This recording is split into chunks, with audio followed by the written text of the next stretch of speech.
아멘. 이 자리에 함께 나오신 모든 성도님들을 주님의 이름으로 사랑하고 축복합니다. 옆에 인사할까요? 잘 오셨습니다. 네, 은혜 자리에 오신 모든 성도님들을 환영합니다. 오늘 방금 읽었던 말씀 가지고 내가 여기 있나이다 하는 제목으로 말씀의 은혜를 나누기 원합니다. 성도님들 아시는 것처럼 지난주에 우리가 단기 선교 다녀왔는데 그에 관한 말씀과 은혜를 함께 오늘 이 본문 말씀으로 나누기 원합니다. 일단 오늘 읽었던 이 이사야 6장은 1절에 이렇게 시작됩니다. 한번 읽어볼까요? 1절 말씀 시작. 왕이 죽던 해에 내가 본즉 주께서 높이 들린 보좌에 앉으셨는데 그의 옷자락은 성전에 가득하였고. 아멘, 아멘.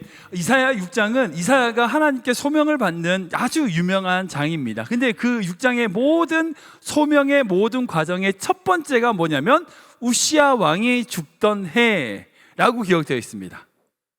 우시야 왕이 죽었던 바로 그 해에 이사야에게 역사적인 그리고 개인적으로 많은 의미가 있다는 거죠. 먼저 이 우시야가 누군지를 좀 알아봐야 돼요.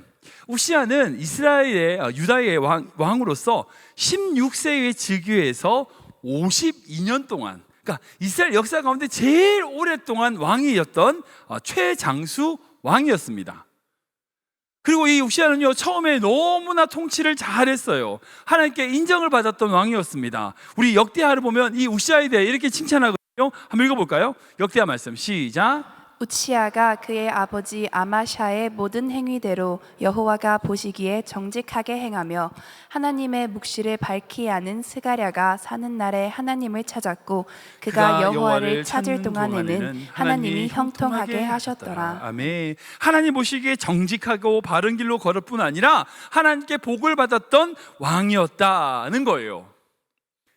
근데 여러분, 그냥 하나님께 복을 받았다는 게 그냥 그게 말이 아니에요. 진짜 실제로 사건이었어요. 정치도 너무 잘했습니다. 역대하를 보면요, 그 우시야 시대에 대하여 이렇게 평가하거든요. 한번 읽어볼까요? 시작. 암몬 사람들이 우시야에게 조공을 바치매 우시야가 매우 강성하여 이름이 애굽 변방까지 퍼졌더라. 우치야가 예루살렘에서 성 모퉁이 문과 골짜기 문과 성구비의 망대를 세워 견고하게 하고. 아멘, 아멘. 그 우시야 시대에 나라가 견고해졌어요. 날로 부흥했습니다. 그래서 어떻게 했냐면 암몬이라고 하는, 즉 이스라엘과 싸우던 그 나라가 이스라엘의 조공을 바치게 됐어요. 뿐만 아니라 애굽 변방까지 위용을 떨쳤던 왕으로서 기록되어 있습니다. 그러니까 어찌 보면 다윗 시대만큼이나 그 이스라엘을 강성하게 만들었던 자가 바로 우시야였어요. 우시야 왕이었다는 거예요. 근데 아시죠? 그렇게 잘 나가다 보면 생기는 병이 있어요. 인간의 병이 있습니다. 바로 교만입니다. 역대하에 그가 그렇게 잘하다가 이후에 싹 바뀌게 돼요. 읽어볼까요? 16절 말씀 시작. 그가 강성하여짐에 그의 마음이 교만하여 악을 행하여 그의 하나님 여호와께 범죄하되 곧 여호와의 성전에 들어가서 향단에 분향하려 한지라. 아멘. 처음에는 너무나 하나님 보시기에 정직하게 행하며 하나님의 은혜를 받고 뿐만 아니라 정치도 잘해가지고요, 암몬에게 조공을 받는 정말 이스라엘을 튼튼하게 세운 그런 왕이었는데 잘하다가 어찌 돼요? 교만이 딱 들어와요. 그 교만을 통하여 어떻게 됩니까? 자신이 하면 안 되는 일, 즉 하나님의 성전에 들어가서 향단에 분향하는 것은요, 제사장의 역할이에요. 그 사람이 할 수 있는 일이 아니에요. 그런데 그 일을 하려고 해요. 왜 그랬을까요? 이유는 한 가지예요. 내가 할 수 있다는 거예요. 교만의 시작은 그거거든요. 남들 보면보다 내가 더 잘할 것 같아. 거기서 시작돼요. 지금까지 했던 것이 이만큼 했으니까 잘했고 내가 더 이렇게 할 수 있으니까 더 잘할 것 같아 라고 하는 마음에서 시작이 돼요. 근데 그게 하나님 안에서 주시는 사명으로 하면 문제가 안 되는데 뭐가 돼요? 하나님과 상관없이 나를 돋보이게 하고 나를 나타내려고 할 때 그것이 걸림돌이 돼요. 이 우시야는 그 일로 말미암아 어떻게 되냐? 심한 나병에 걸리게 돼요. 말씀 읽어볼까요? 시작. 우치야가 손으로 향로를 잡고 분향하려다가 화를 내니 그가 제사장에게 화를 낼 때에 여호와의 전 안 향단 곁 제사장들이 앞에서 그의 이마에 나병이 생긴지라. 아멘. 이거 아멘은 그런데요. 이 우시야라고 하는 왕은요, 시작은 너무 좋은데 끝이 나쁜 대표적인 사람입니다. 여러분, 그럴 수 있잖아요. 시작은 잘했지만 한결같아야 되는데 끝에 가서 흐지부지되고, 여러분 이게 얼마나 중요한지 몰라요. 시작을 잘해놓고 끝마무리를 제대로 못하는 것만큼 어리석은 게 없어요. 하나님이 우리에게 원하는 것이 뭘까요? 시작을 잘하는 것뿐 아니라 우리에게 주시는 사명, 뜻을 위하여 오늘 하루하루를 최선을 다해 살아가는 것, 오늘이 우리에게 마지막 날임을, 우리의 마지막임을 기억하며 오늘 주어진 사명을 최선을 다해 살아가는 것, 여러분 그게 믿음이지 않을까요? 그게 지혜이지 않을까요? 이 우시아는요, 하나님에게 축복도 받고 저주도 받은 대표적인 사람입니다. 그런 사람이었어요. 그런데 그런 왕이 죽었어요. 정치를 너무 잘했기 때문에 그 나라가 강성하여지고 하나님께 또한 징벌을 받아서 뭐 이렇게 나병이 생기기도 했지만 그 나라 자체를 52년 동안 다스렸단 말이에요. 그러니까 이 왕이 죽었다는 것은 무슨 말이에요? 혼란기가 되었다는 거예요. 여러분 이건요, 왕이 죽은 것 자체만으로 의미가 아니에요. 그 이후에 생기는 여러 가지 정치적인 문제, 어려움들, 혼란기가 시작되었다는 거예요. 뿐만 아니라 이사야에게는요, 개인적인 위기도 찾아온 겁니다. 뭐냐면 성경을 보면 이 이사야라고 하는 선지자는 왕족 출신의 선지자였어요. 그러니까 이 이사야에게 이 우시아는 개인적으로 사촌뻘 되는 사람입니다. 근데 사촌이 되는 그 왕이 죽음으로 말미암아 어떻게 돼요? 자기의 정치적인 배경이 사라지게 되는 거예요. 잘못하면 그 정치 세계에서 제거될지 모르는 그런 상황인 겁니다. 그러니까 즉 우시아 왕이 죽었다라고 하는 이것은 단순하게 그 왕이 죽었다는 얘기가 아니라 이사야에게는 국가적으로 뿐만 아니라 개인적으로 위기가 찾아왔다는 거예요. 위기가 찾아왔다는 거예요. 어떤 일이 생길지 모르는 거예요. 그게 진짜 위기잖아요. 그러니까 이사야에게 그런 위기가 찾아온 거예요. 근데 이사야가 그런 위기를 맞았을 때에 어떻게 하는가 보니까 어떻게 해요? 하나님 앞에 나아가요. 성전을 향해 나아가는 것을 볼 수 있습니다. 우시아 왕이 죽던 해에 이사야는 어디로 가느냐? 사람을 찾아다니지 않아요. 사람에게 문제를 풀려고 하지 않아요. 어떻게 해요? 성전으로 나아가요. 여러분, 우리가 흔히 그러죠. 그 사람의 믿음의 수준, 영적인 수준을 보려면 그 사람이 위기를 어떻게 푸는가를 보면 알 수 있다. 이 얘기 들어보셨을 거예요. 솔직히 평범한 때, 편안할 때는 그 사람 믿음이 있는지 없는지 몰라요. 몰라. 근데 막상 어려움이 딱 생겨. 그러면 그때 어떻게 반응하는가? 여러분, 그게 그 사람의 믿음이에요. 평상시에는 그때 위기가 딱 했으면 어쩔 줄 모르고 하나님 의심하고 약속 붙잡지 못하고, 여러분 그런 분들 얼마나 많이 있어요. 우리 모습이 딱 그런 모습이잖아요. 우리에게 위기가 찾아왔을 때 우리의 믿음이 작동되어야 됩니다. 이 이사야는 그런 위기 시대에 어디로 찾아가느냐? 사람들 쫓아다니지 않아요. 하나님께 나아갑니다. 하나님 앞에 온전히 나아가는, 성전을 나아가는 것을 보게 된다는 거예요. 그런 의미에서 이사야는요, 정말 참 좋은 주의 종인 것 같습니다. 왜냐하면 그는 위기 때에 하나님 앞에 나아갔기 때문이에요. 그런 의미에서 저의 기도 제목이 바로 이겁니다. 여러분들, 저라도 위기가 없을까요? 당연히 있죠. 그래서 지금도 있어요. 단임 목회자지만 교회를 섬기면서 어떻게 해야 되는가, 이런 일 저런 일 답답하기도 하고요, 길이 보이지 않을 때도 있어요. 예, 있습니다. 평생 목회하면서 제가 살아왔는데 제가 살아왔던 평생의 시간이 과연 뭔가라는 생각도 들기도 해요. 근데 그런 위기 시간에 제가 어디를 가야 될까요?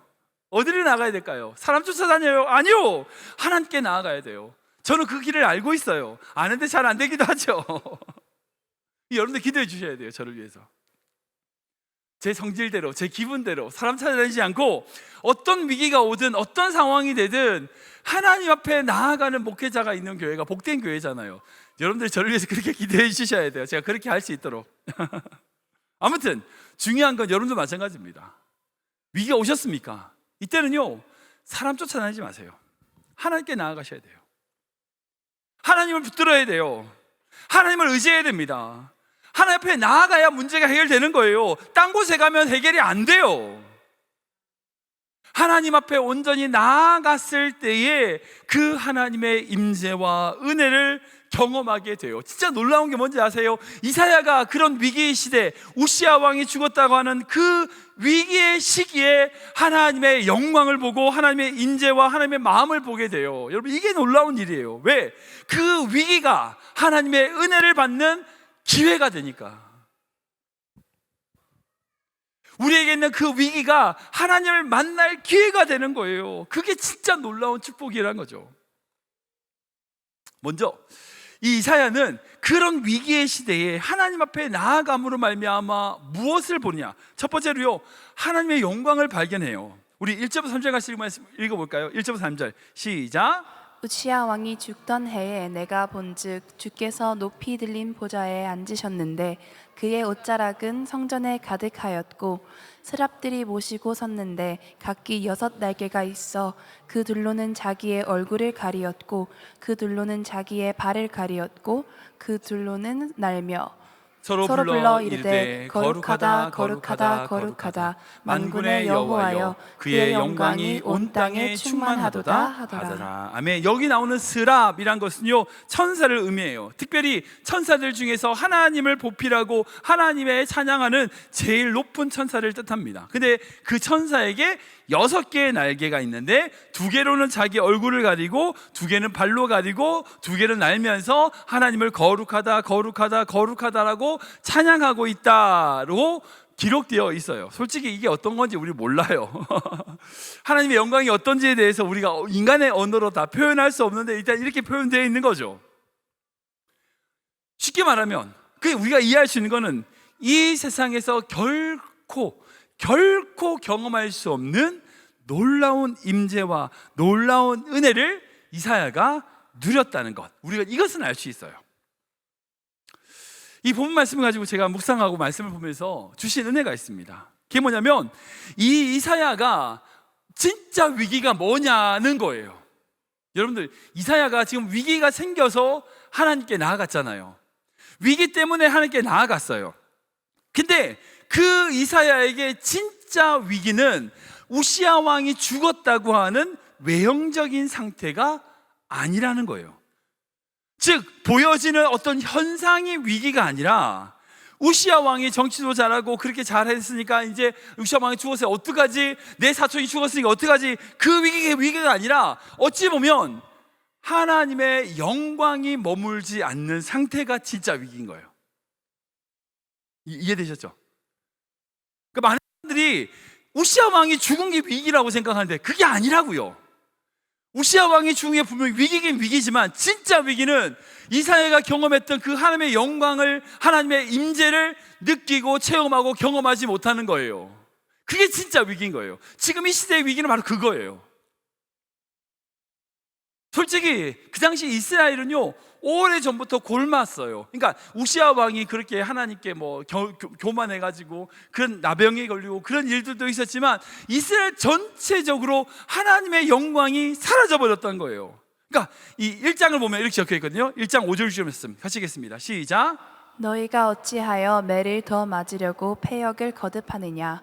온 머리는 병들었고 온 마음은 피곤하였으며 발바닥에서 머리까지 성한 곳이 없이 상한 것과 터진 것과 새로 맞은 흔적뿐이거늘 그것을 짜며 싸매며 기름으로 부드럽게 함을 받지 못하였도다. 아멘. 이 무슨 말이냐면 너 이스라엘 백성들아, 널 보니까 쥐어 터져가지고 터지고 상처나고 찢어지고 새로 맞고 겉으로는 건강해 보이고 그렇게 보이는데 그 속은 다 골마가지고 터져버렸다는 거예요.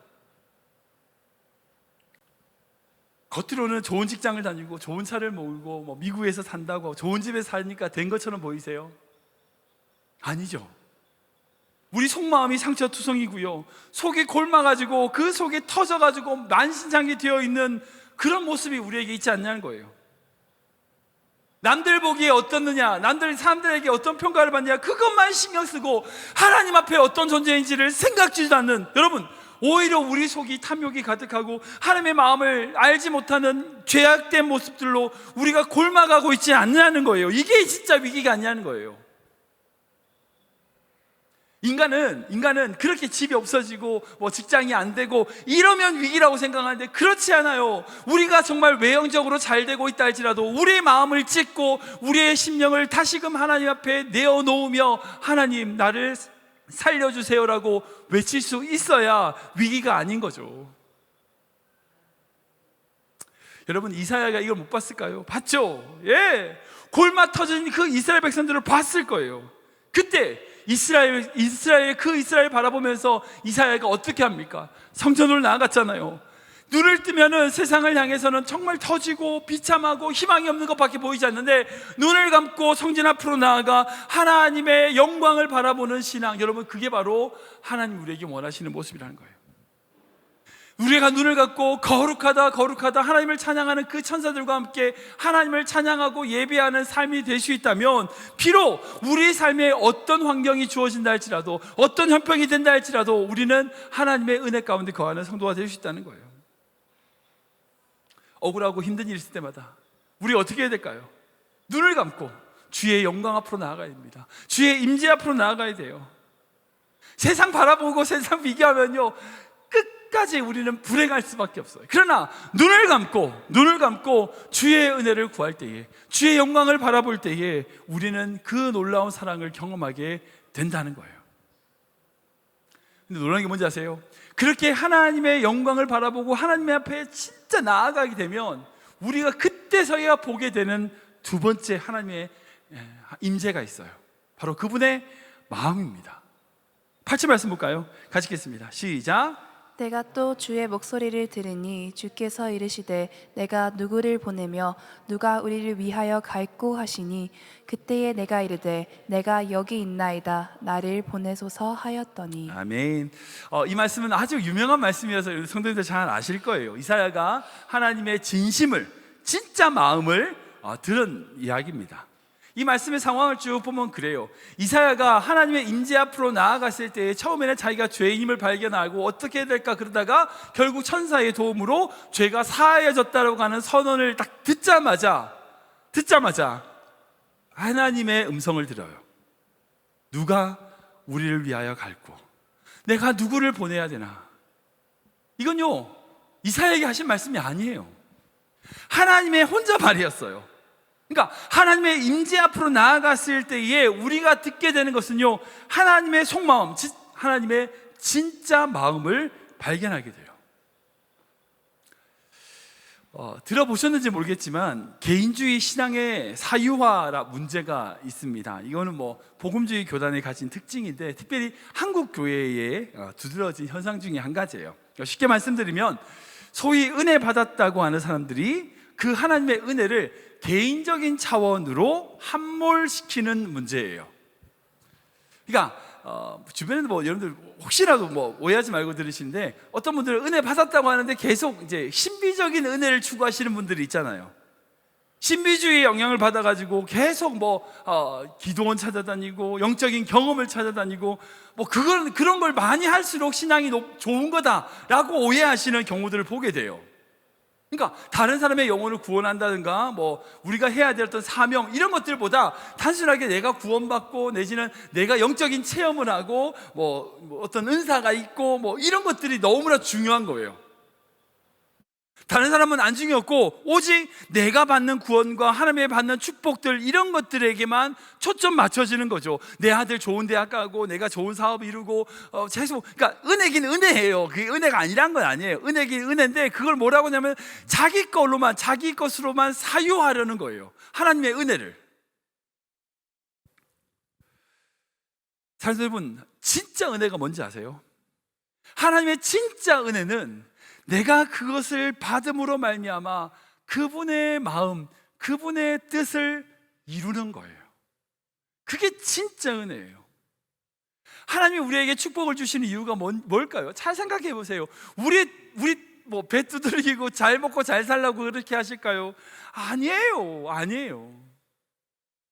하나님의 뜻을 이루기 위한 통로로 우리를 쓰신다라고 하는 믿음이 있다면 우리가 받는 그 모든 은혜는, 우리가 받는 모든 축복은 하나님의 마음을 아는 것에부터 시작이 되고, 그 하나님의 마음을 알게 되면 그것이 다른 이들에게, 열방을 향하여 다른 사람에게 흘러가게 되는 거예요. 여러분 진짜 솔직히 하나님의 진짜 마음을 느껴보신 적 있습니까? 진짜 여러분들 하나님의 마음, 그 마음을 듣고 눈물 흘리고 애통해 보신 적 있으신가요? 물론 이제 저 은혜 많이 받았어요, 은혜 받아 울었어요. 근데 그 울었다는 걸 보면 내 자녀의 문제, 내 경제적인 문제, 내가 가지고 있는 어려움의 문제, 이런 것들로만 울어보고 다른 사람의 아픔이나 다른 사람의 억울함이나 다른 사람이 가지고 있는 그 아픔 때문에 울어보지 못했다면 여러분 거기서는 벗어나셔야 돼요. 이 세상을 향하여 눈물 흘리시는 그 주님의 마음을 느낄 수 있어야 돼요. 은혜 받으셨습니까? 잘하셨어요. 근데 개인적인 그 은혜를 개인적으로 사유하는 것으로 흘러가지 마세요. 절대 그러지 마세요. 하나님께 받았던 은혜가 있다면 그 은혜를 어떻게 나눌까, 어떻게 전할까, 그 사랑을 어떻게 선포할까, 이것이 우리의 고민이 되어야 되는 거죠.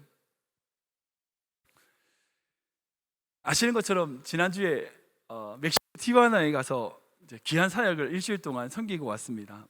정말 5박 6일이라고 하니까요, 이틀만 자다가 하루만 자다 왔는데 그 정도 느낌이에요. 후딱 지나가 버렸어요. 근데 제가 그 사역을 하면서 느꼈던 게 정말 그 땅을 하나님이 사랑하신다는 거였어요. 하나님께서 그 땅에 있는 영혼들을 정말 사랑하신다는 게 느껴져요.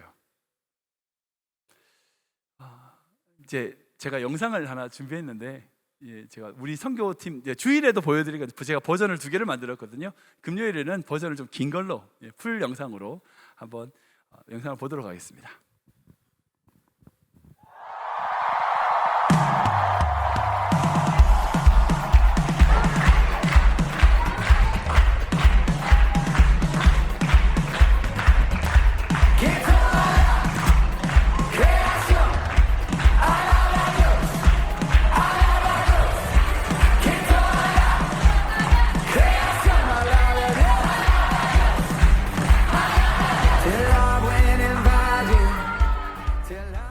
(2026년 5월 18일부터 23일까지) 5박 6일 일정으로 우리 교회 단기 선교팀이 멕시코 티juana에서 주님의 사랑과 은혜를 누리고 돌아왔습니다.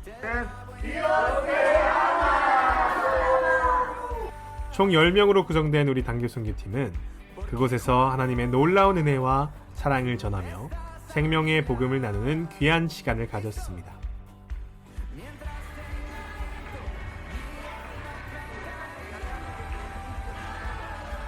특별히 이번 단기 선교는 작년에 다녀온 민우석 선교사님의 선교센터에 베이스를 두고 두 교회에서 여름 성경학교로 아이들에게 복음을 전하며 또한 주중 예배에 참여해 귀한 은혜를 나누는 사역을 감당하였습니다.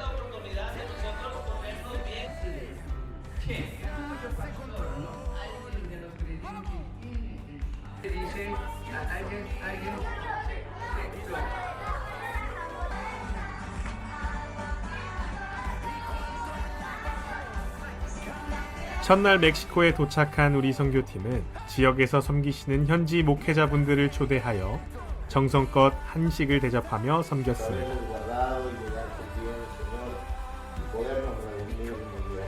현지 교회를 사역하고 섬기는 귀한 10분의 목회자들과 은혜와 기도를 나누며 그분들의 사역을 격려하는 귀한 시간을 가졌습니다.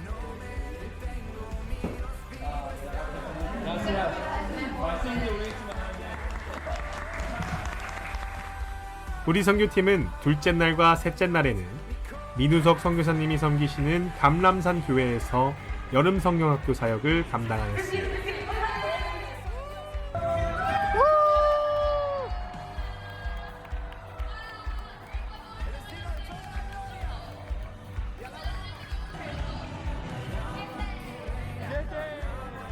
이번 여름 성경학교는 바다와 같은 주님의 사랑이라는 주제로 놀라운 주님의 사랑을 나누는 시간이었습니다.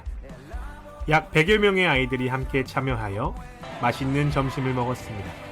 그리고 함께 기쁨으로 찬양하며 말씀을 듣고 여러 가지 프로그램으로 주님의 사랑과 은혜를 나누었습니다.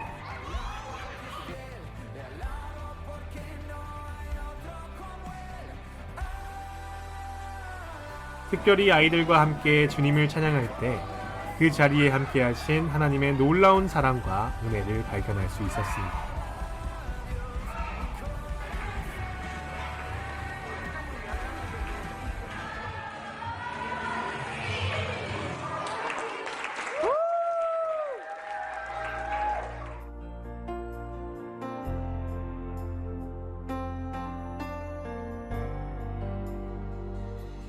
그리고 넷째 날과 다섯째 날에는 티우아나에서 가장 열악한 판자촌에 있는 사랑의 교회에서 여름 성경학교로 섬겼습니다. 특별히 이 교회는 개척한 지 3년밖에 되지 않은 작은 교회입니다. 그래서 우리 선교팀은 인근 학교 앞에 나아가서 아이들을 초대했습니다.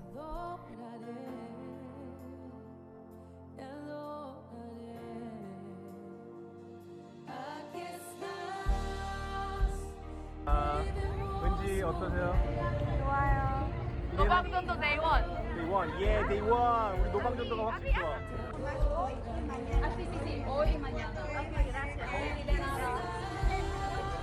인근에 아무것도 없는 열악한 환경이지만 밝은 아이들의 표정과 얼굴에서 우리 선교팀은 더 깊은 감사를 느낄 수 있었습니다.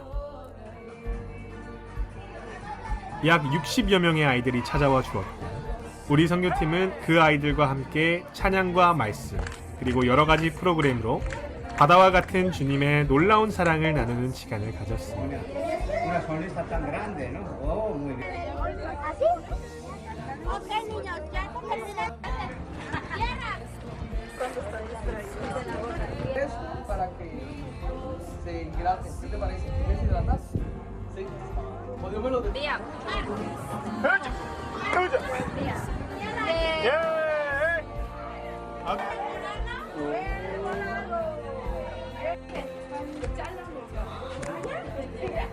En Jesucristo. Todo esto le pido en el nombre.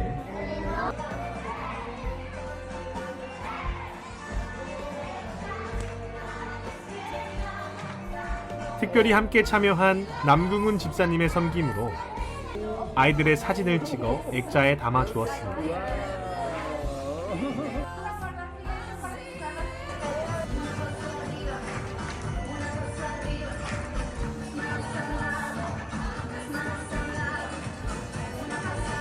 아이들 하나하나 너무 귀하고 아름다운 영혼임을 깨닫게 되었습니다.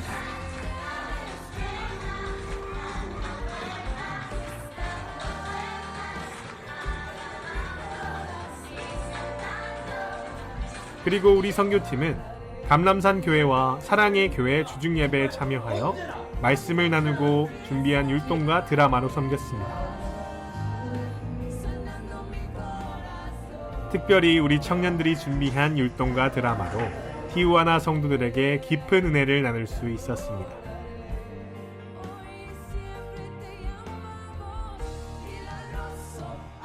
비록 작은 섬김이라도 주님의 마음을 가지고 주님의 사랑을 나누는 귀한 통로로 쓰임 받음이 얼마나 큰 축복인지 깨닫는 은혜의 시간이었습니다.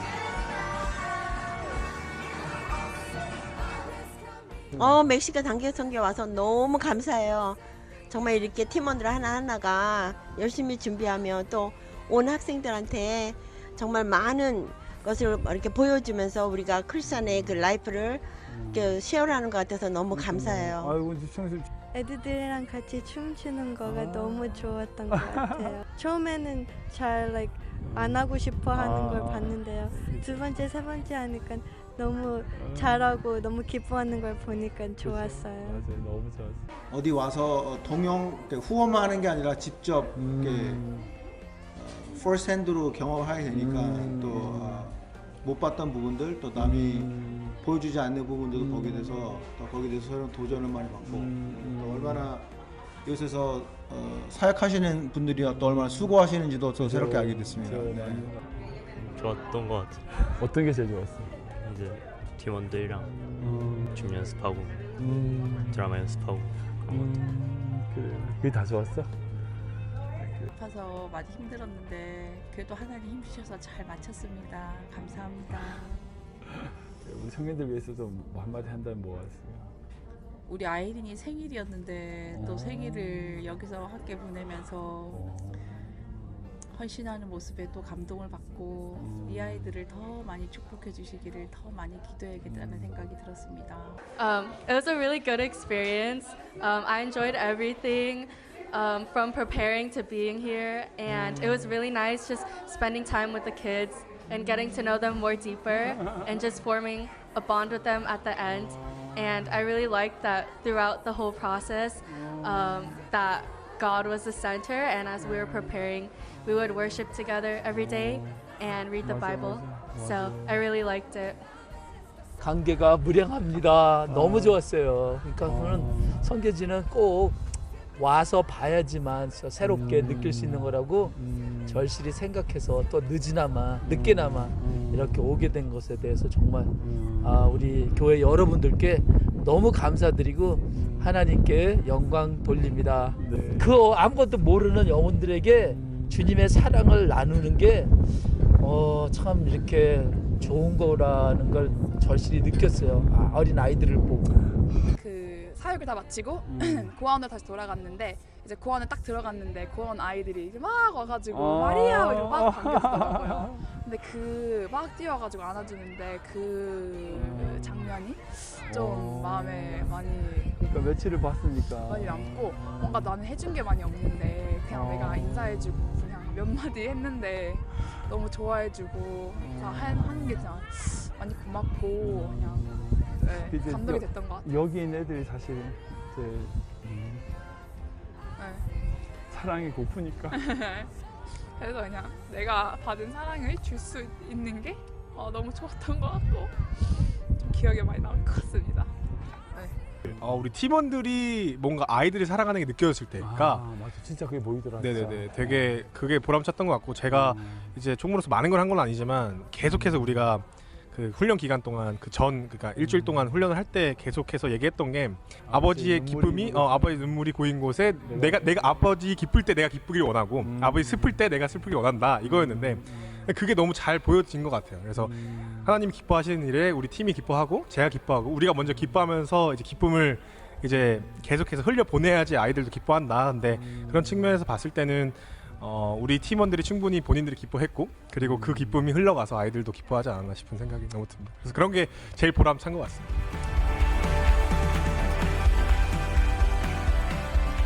(5박 6일의) 짧은 기간이었지만 분명 하나님의 은혜와 사랑이 우리 단기 선교팀의 섬김으로 티juana 어린 영혼들에게 전달되었음을 믿습니다.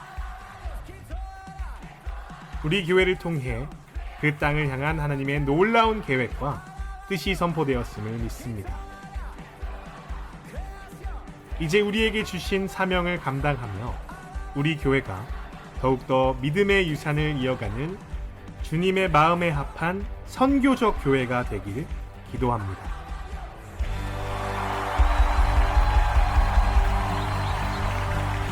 네.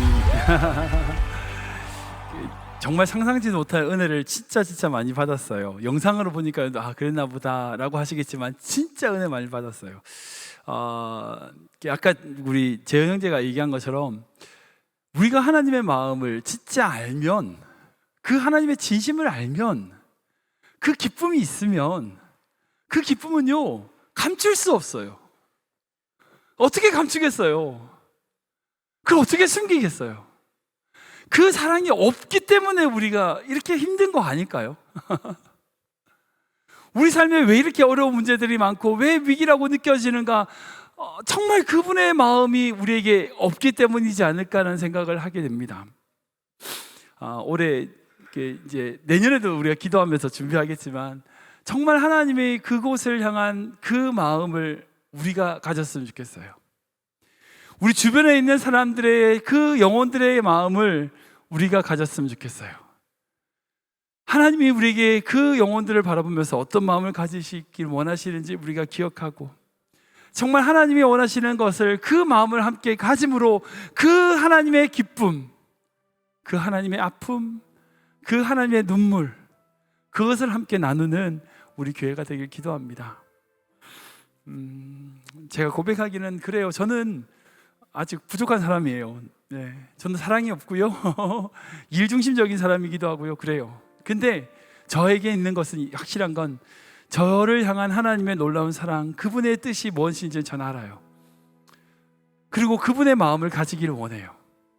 저렇게 노력할 겁니다. 그렇게 살아갈 거예요. 저뿐 아니라 여러분들도 그렇게 사셨으면 좋겠어요.